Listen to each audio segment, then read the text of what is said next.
Nah, ya, sebagai seorang pebisnis muda yang baru masuk ke usia 20 tahun gitu, boleh nggak lu cerita-cerita atau sharing pengorbanan apa aja yang udah lu kasih ke dalam bisnis dalam lingkup ini gitu?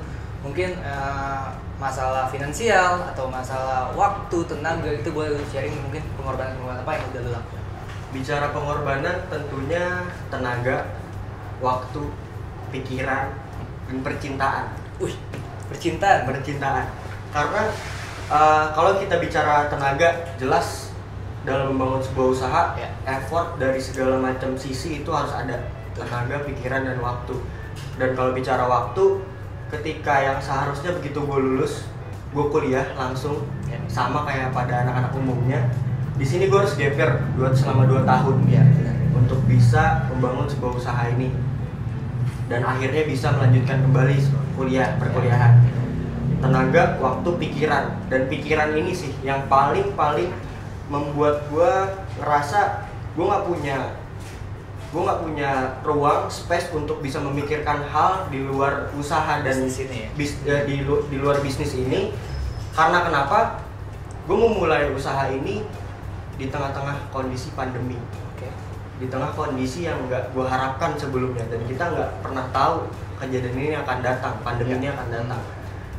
Dari situlah yang menguras banget pikiran gue, gimana caranya gue tetap bisa buka dengan kondisi pandemi kayak gini, gimana gue bisa survive, gue bisa tetap meramaikan.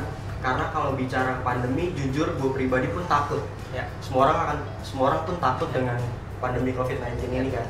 Jadi gimana caranya gue tetap bisa berdiri tegak, padahal gue aja baru merangkak ya, di kondisi pandemi kayak gini. Itu yang benar-benar nguras pikiran gue, sampai impactnya itu ke masalah percintaan diri gue.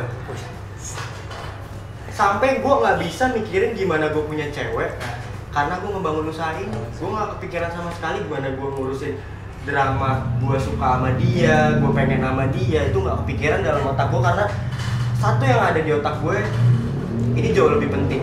Ya. Itu sih pengorbanannya yang udah gue rasain selama ini. Dari tenaga, waktu, pikiran, percintaan pun juga harus gue tahan dulu lah ibaratnya.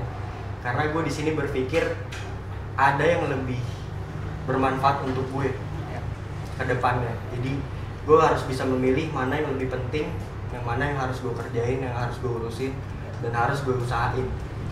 Itu aja sih paling. Nah, mungkin dari sisi waktu, tenaga pikiran kan sudah pasti ya, Jaya. Maksudnya kalau bisa kita bicara masalah materi finansial itu, mungkin lu bisa sedikit sharing juga, nggak perlu disebut nominal, tapi kayak lu spend untuk ini tuh besar banget atau gimana sih? Bicara spend, iya di awal besar. Dan untuk bagaimana gue bisa survive, itu naik turunnya udah berasa banget. Gimana gue ngerasain minus, itu kan pasti efek yang mungkin semua pelaku usaha pasti merasakannya sih, di tengah kondisi kayak gini ya. Itu karena itu tuh nggak mungkin banget bisa dihindari, karena kita bicara soal fakta aja. Fakta bahwa keadaan kayak gini lah yang membuat gue jadi bisa turun, padahal gue aja baru berjalan untuk naik. Coba untuk naik. Thank you, Jak. Siap.